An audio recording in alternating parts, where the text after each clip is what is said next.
Fui casada por 30 anos e descobri que meu falecido marido trocou várias cartas com uma mulher. Quando fui até o endereço dela, eu fiquei sem acreditar em quem abriu a porta. Eu bati na porta de madeira gasta e o som oco pareceu ecoar pela rua silenciosa. Meu coração batia tão forte no peito que eu mal conseguia respirar. Na minha outra mão, eu amassava a última carta. O papel fino e amarelado quase se desfazendo com a força do meu aperto. Eu não sabia o que esperar. Não sabia quem eu encontraria. Eu só sabia que precisava olhar nos olhos da mulher que tinha sido a sombra no meu casamento por 30 anos. Enquanto eu esperava, o cheiro de mofo e poeira do sótão ainda parecia estar impregnado nas minhas mãos. Tudo começou há 3 noites. Meu marido, Miguel, havia falecido há 6 meses, e eu finalmente juntei forças para começar a organizar suas coisas. O sótão era o último lugar. Era onde ele guardava suas ferramentas antigas, álbuns de fotos da faculdade e caixas de documentos que eu nunca tive interesse em olhar. Eu estava separando o que doar e o que jogar fora quando encontrei. Escondida debaixo de uma lona velha, havia uma caixa de sapatos marrom, comum, mas pesada. Não era de sapatos. Quando abri, o cheiro de papel antigo subiu. Estava cheia até a borda de cartas. Dezenas e dezenas delas, todas amarradas em pequenos maços com fitas de cetim desbotadas. Meu primeiro pensamento foi que eram minhas. Miguel e eu nos escrevíamos muito no início do namoro, mas quando peguei o primeiro envelope, não reconheci a caligrafia.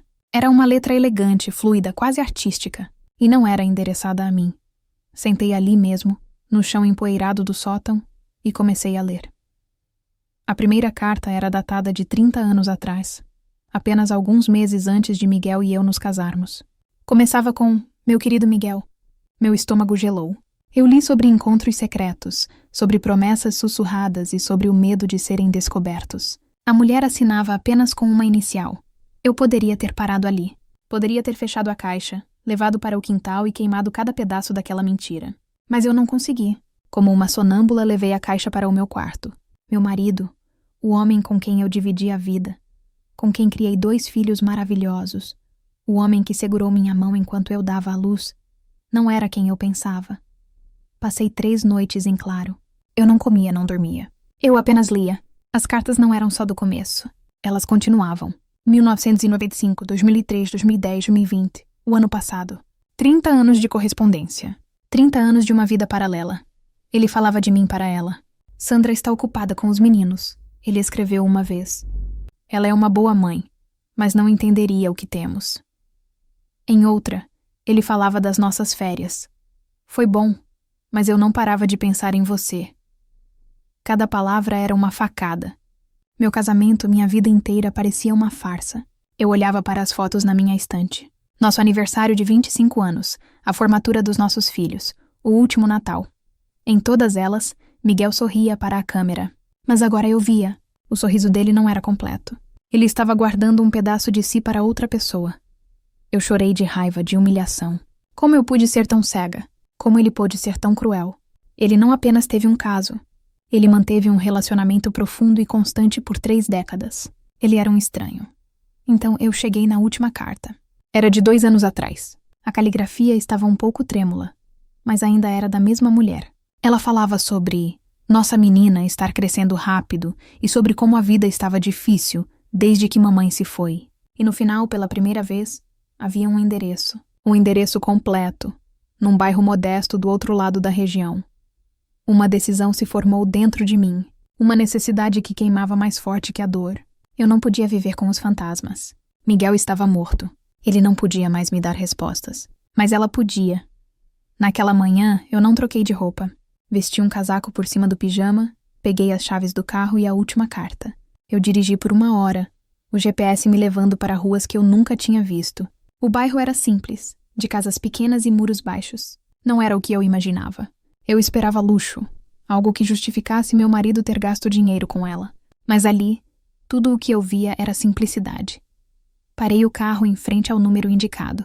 A casa era pequena, com pintura descascada e um pequeno jardim que parecia bem cuidado. Senti um frio na barriga. O que eu ia dizer? Olá, eu sou a esposa do homem que escreveu cartas para você por 30 anos. Eu saí do carro. Minhas pernas tremiam. Caminhei até a varanda e parei. Eu podia ir embora. Podia voltar para minha casa vazia e tentar esquecer. Mas eu sabia que não conseguiria. Eu precisava saber quem era a mulher que tinha metade do coração do meu marido. Respirei fundo e bati na porta. Os segundos se arrastavam. Eu ouvi um barulho lá dentro, passos leves. A maçaneta girou. Meu coração parou. A porta se abriu. A porta se abriu lentamente, rangendo um pouco. Eu prendi a respiração, preparando meu rosto para uma expressão de confronto. Eu esperava encontrar uma mulher da minha idade, talvez com um olhar cansado, talvez com um sorriso culpado. Eu tinha ensaiado 1000 falas na minha cabeça. Mas a pessoa que estava parada na minha frente fez todo o meu discurso desaparecer. Era uma menina. Ela não devia ter mais que 12 anos. Era magra, pequena, com cabelos castanhos longos e lisos presos num rabo de cavalo simples. Ela me olhou com olhos muito grandes, muito sérios para a idade dela. Pois não? Ela perguntou. A voz dela era educada, mais baixa, quase um sussurro. Eu pisquei, confusa. Olhei por cima do ombro dela para dentro da casa, esperando ver a adulta.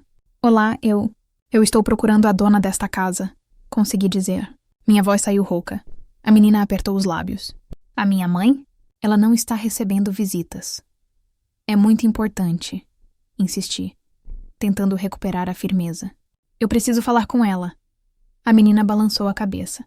Seu olhar era de uma tristeza profunda, uma tristeza que nenhuma criança deveria carregar. Me desculpe, senhora. A mamãe está muito doente. Ela não pode se levantar. Doente? Que tipo de doença? O médico disse que ela precisa de muito repouso, respondeu a menina, desviando o olhar para os próprios pés. Ela fica cansada muito rápido. Algo na minha raiva começou a diminuir, dando lugar a uma confusão incômoda. Olhei para o endereço na carta e depois para o número na porta. Estava certo. E... a sua avó? Perguntei, lembrando da caligrafia elegante. Os olhos da menina se encheram de lágrimas instantaneamente. A vovó faleceu. Já faz 2 anos. Ela engoliu em seco, lutando para não chorar. Desde que ela se foi, tudo ficou mais difícil. 2 anos. A data da última carta. Então, era a avó dela quem escrevia para o Miguel. Mas por quê? Quem era a mãe doente? E o que Miguel tinha a ver com tudo aquilo? Olha, querida, eu disse suavizando minha voz. Eu sei que é um momento difícil, mas o que eu tenho para falar tem a ver com o passado. Tem a ver com a sua avó. Eu não vou demorar. A menina hesitou. Ela olhou para o corredor escuro atrás dela e depois para mim. Eu devia estar com uma aparência horrível. Eu não dormia há 3 dias. Meus olhos estavam vermelhos e inchados de tanto chorar. Talvez ela tenha visto o desespero no meu rosto. Eu não sei. Ela murmurou. Por favor, eu disse. E a palavra saiu mais quebrada do que eu pretendia. É sobre o meu marido. Ele faleceu, e eu encontrei as cartas. Ouvir a palavra cartas pareceu mudar alguma coisa nela. Ela me olhou com um reconhecimento repentino, uma compreensão que me assustou. Espera aqui, ela disse. Ela fechou a porta na minha cara. Fiquei ali parada na varanda, meu coração agora batendo por um motivo diferente. Não era mais só raiva, era medo. Medo do que eu estava prestes a descobrir. Esperei o que pareceu uma eternidade. Finalmente ouvi a fechadura girar novamente. A menina abriu a porta. Pode entrar. Mas por favor não fale alto. Ela está fraca. Eu assenti. A casa era simples como eu tinha imaginado. Os móveis eram antigos, mas tudo estava impecavelmente limpo. O cheiro não era de mofo como no meu sótão, mas de sabão e um leve odor de remédio. Havia fotos na parede da sala. A menina mais nova sorrindo. Uma mulher mais velha, que eu presumi ser a avó, e uma mulher jovem, deitada em uma poltrona, parecendo cansada, mas sorrindo. A menina me guiou por um corredor curto até o último quarto. A porta estava entreaberta. Ela bateu levemente. Mãe, tem uma visita.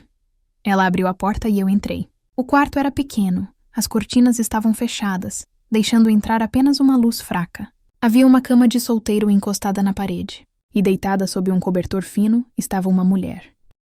Ela parecia ter uns 40 e poucos anos, mas a doença a fazia parecer muito mais velha. Sua pele era pálida, quase translúcida. O cabelo estava ralo. Ela se esforçou para se sentar um pouco, apoiando-se nos cotovelos. Olá, ela disse. A voz era um sopro. Eu fiquei parada na porta, incapaz de me mover. Eu estava preparada para odiar a mulher que eu encontraria. Estava preparada para gritar, para acusar. Mas tudo o que eu sentia era um vazio gelado. Me chamo Sandra, eu disse. A mulher me olhou. Ela apertou os olhos, tentando me focar na penumbra. E então eu vi, mesmo na pouca luz, mesmo com o rosto abatido pela doença, eu vi os olhos dela. Eles eram de um verde profundo, claro, um tom muito específico, um tom que eu conhecia melhor do que os meus. Eram os olhos dos meus filhos, eram os olhos de Miguel. O ar saiu dos meus pulmões. O quarto começou a girar. Eu me apoiei no batente da porta para não cair. Não podia ser. Era impossível. Quem é você? E sussurrei, embora eu sentisse que já sabia a resposta. A mulher olhou para mim e os olhos verdes idênticos aos do meu falecido marido se encheram de lágrimas. Ela não precisava de luz para me reconhecer. Eu sabia que este dia chegaria. Ela sussurrou. Por favor, me perdoe. Me perdoe por eu existir. Me perdoe por eu existir. As palavras dela pairaram no ar mofado do quarto. Eu não conseguia processar. Minha mente estava presa naqueles olhos. Os olhos de Miguel, me encarando de um rosto pálido e doente. Mãe, quem é ela? A menina perguntou, agarrando-se ao braço da mãe. A mulher na cama estendeu a mão e acariciou o cabelo da filha. Clara, querida, você pode nos dar um minuto? Vá ver se a água do chá ferveu. Por favor. A menina, Clara, me lançou um olhar desconfiado, mas obedeceu. Sim, mamãe. Ela saiu do quarto, deixando a porta entreaberta. O silêncio que se seguiu foi pesado, cheio de perguntas não ditas. Eu ainda estava de pé, agarrada ao batente da porta, com medo de que minhas pernas cedessem. Meu nome é Lúcia, disse a mulher, com a voz fraca. E eu sei exatamente quem a senhora é. Eu vi fotos. Ele tinha fotos. Fotos? E minha voz falhou. Miguel tinha fotos suas? Lúcia balançou a cabeça. Não, eu tenho fotos suas. Quer dizer, minha mãe tinha. Ele mandava, às vezes, no Natal, fotos dos seus filhos. Ele os chamava de minha família de verdade. Cada palavra era um golpe. Eu não entendo, sussurrei. As cartas. Eram 30 anos. Eu pensei que você fosse a amante dele? Ela completou com um sorriso triste que não chegou aos olhos. Não, eu não era a amante dele. Eu sou a filha dele. Eu cambaleei para trás. O quê? Não, não pode ser. Nós fomos casados por 30 anos. Ele me teve antes de conhecer a senhora, disse Lúcia. E uma tosse seca e áspera sacudiu seu corpo frágil. Ela pegou um copo de água na mesinha de cabeceira e tomou um gole. Minha mãe. A mulher que escreveu as cartas. Ela foi o primeiro amor dele. Eles eram jovens. Ela engravidou. E ele entrou em pânico. Disse que não estava pronto para ser pai, que tinha planos. Eu me sentei na cadeira de madeira que estava no canto do quarto. Minhas mãos tremiam. Ele a deixou. Afirmei, mais para mim mesma do que para ela. Sim, Lúcia confirmou. Ele a deixou. Conheceu a senhora alguns meses depois. Uma moça de boa família, com um futuro. Minha mãe era só uma garota simples. Ele fez a escolha dele. Ele se casou com a senhora e construiu a vida que ele queria. Mas as cartas... Eu disse, tentando juntar as peças. Por que ele continuou escrevendo? Por que ela continuou? Minha mãe nunca o perdoou por me abandonar, Lúcia explicou, olhando para as próprias mãos. Mas ela também não queria que eu crescesse sem que ele soubesse que eu existia. Então ela começou a escrever. A primeira carta foi para avisar que eu tinha nascido. A verdade me atingiu como água gelada. As cartas não eram de amor. Eram relatórios. Ela mandava fotos minhas. Lúcia continuou. Contava sobre meus primeiros passos, meu primeiro dia na escola, minhas notas. Ela nunca pediu dinheiro, não no começo. Ela só queria que ele soubesse. Que ele visse o que tinha jogado fora. E ele... Ele respondia? Perguntei, lembrando da caligrafia dele naqueles envelopes velhos. Às vezes. Ele começou a mandar dinheiro. Uma quantia pequena, todo mês. O suficiente para ajudar, mas não o suficiente para fazer diferença. Ele sempre deixava claro. Isto é para a menina. Não me procurem. Eu tenho outra família. Minha mãe usava o dinheiro para comprar meus livros, meus sapatos. Lúcia fez uma pausa, respirando fundo. Minha mãe nunca quis estragar seu casamento, Sandra. Ela era orgulhosa, mas ela queria que ele carregasse o peso.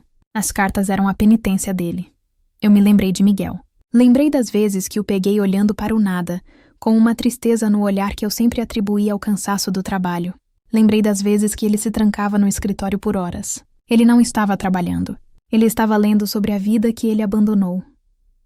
Ele nunca me viu, Lúcia sussurrou, e uma lágrima escorreu pelo seu rosto pálido. Nenhuma vez. Ele sabia onde morávamos. Ele sabia que eu existia. Mas ele nunca teve a coragem de bater na porta. Ele preferiu viver uma mentira. Uma onda de raiva me subiu pela garganta, mas não era por Lúcia. Era por Miguel, o homem que eu amei, o homem por quem eu chorei por 6 meses. Não era apenas um marido infiel. Ele era um covarde. Eu vim até aqui esperando encontrar uma rival, uma mulher que tinha roubado o amor do meu marido. Em vez disso, encontrei a filha que ele descartou. A vítima da mentira dele, assim como eu. E a sua filha? A Clara? Perguntei. A última carta. Falava sobre nossa menina. Lúcia olhou em direção à porta. Minha mãe que escreveu isso. Eu tive a Clara muito jovem. O pai dela... Bom, ele foi embora, assim como o meu. Minha mãe amava a Clara mais do que tudo. Ela escreveu para o Miguel contando que ele era avô. Acho que ela tinha esperança. Esperança de que talvez uma neta amolecesse o coração dele. E amoleceu? E perguntei.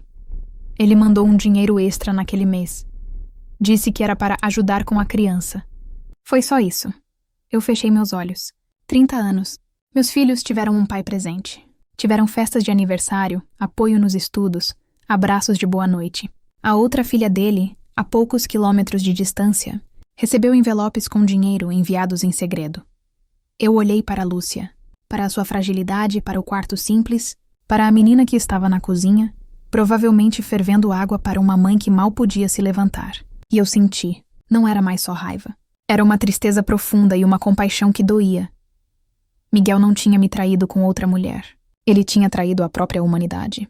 Ele tinha deixado uma parte de si mesma definhar nas sombras para que a vida dele comigo pudesse brilhar. Eu era a esposa de um estranho. E esta mulher doente, com os olhos dele, era a prova viva do segredo que ele levou para o túmulo. Nós duas éramos vítimas da mesma mentira. Eu saí do quarto de Lúcia sem dizer mais uma palavra. Eu mal me lembro de ter me despedido de Clara. Eu apenas me virei e caminhei, como se estivesse debaixo d'água, de volta para o meu carro. Sentei-me ao volante, mas não liguei o motor. Fiquei ali, parada na rua simples, olhando para a casa de pintura descascada. As cartas do meu marido, a prova de 30 anos de mentiras, ainda estavam no banco do passageiro. Mas agora elas pareciam diferentes. Eu não tinha sido trocada por um grande amor. Eu não tinha perdido meu marido para uma paixão avassaladora. Eu tinha sido a esposa conveniente de um homem fraco.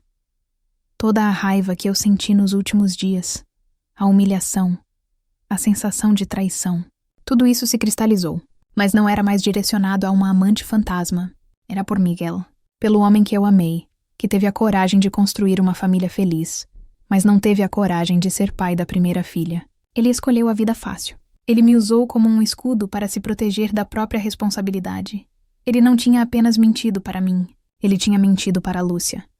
Ele tinha permitido que a própria filha vivesse na sombra, recebendo migalhas de culpa em forma de dinheiro, enquanto meus filhos tinham tudo. Eu olhei para a janela do quarto onde Lúcia estava deitada, e então vi o rosto de Clara espiando pela cortina. Nossos olhos se encontraram por um segundo. Ela parecia um animalzinho assustado. Naquele momento, algo mudou dentro de mim. A raiva por Miguel ainda queimava, mas foi engolida por outra coisa. Uma clareza fria. Aquela menina, Clara, ela era minha... O quê? Minha enteada neta? O nome não importava. Ela era sangue do meu marido. Ela era uma criança inocente, presa no meio do naufrágio que o avô dela causou. Miguel tinha morrido. Eu não podia mais confrontá-lo. Eu não podia gritar com ele. Não podia exigir respostas. Manter aquela mágoa, aquele ódio, só iria me consumir. Não iria puni-lo. Ele estava além disso. Mas eu podia fazer uma coisa. Eu podia consertar o que ele quebrou. Eu não fiz isso por ele. Eu fiz isso apesar dele. Eu fiz isso porque Clara não merecia pagar pela covardia dele. Liguei o carro e dirigi para casa. Mas não dormi.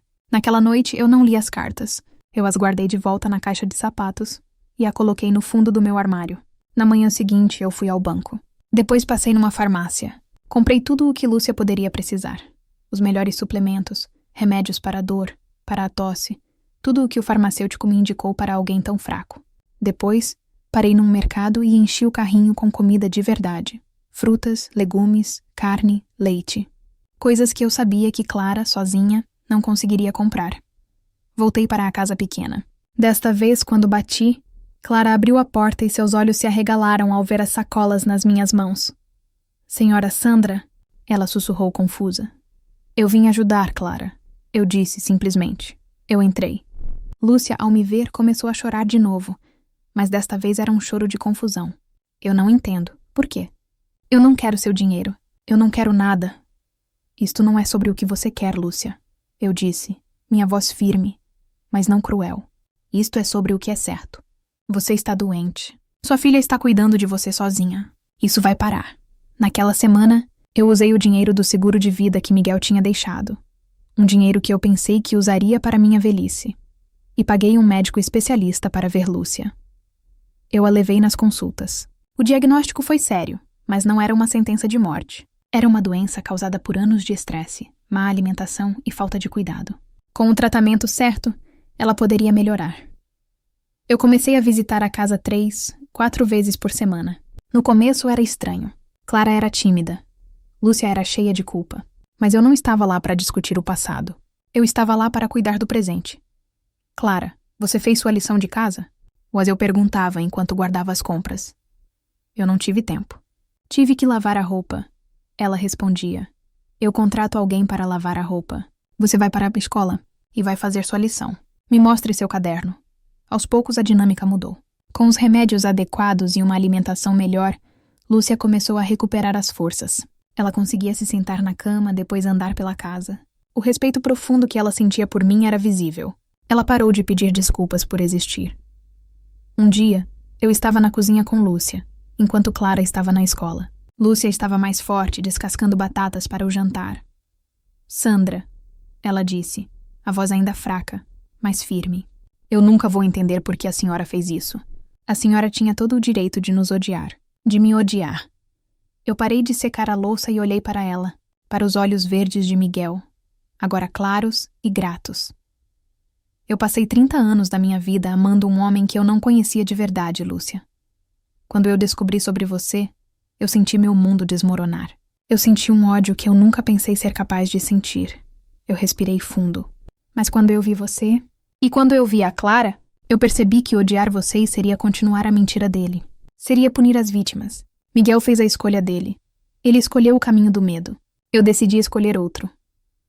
Lúcia chorou. Mas pela primeira vez, eu me aproximei e segurei sua mão. Eu não perdoei Miguel. O que ele fez foi imperdoável. Mas eu parei de deixar a dor dele me definir. Minha mágoa era um muro alto e frio. Ao cuidar de Lúcia, ao garantir que Clara tivesse um futuro, ao dar a elas a dignidade que Miguel lhes negou, eu não estava construindo uma ponte para elas. Eu estava abrindo uma porta para mim mesma, para fora daquela prisão de ressentimento. Eu não reconstruí meu casamento desfeito. Eu construí algo novo, no lugar onde ele falhou. E ao transformar minha dor em ação, ao transformar meu luto em cuidado, eu finalmente encontrei a minha paz.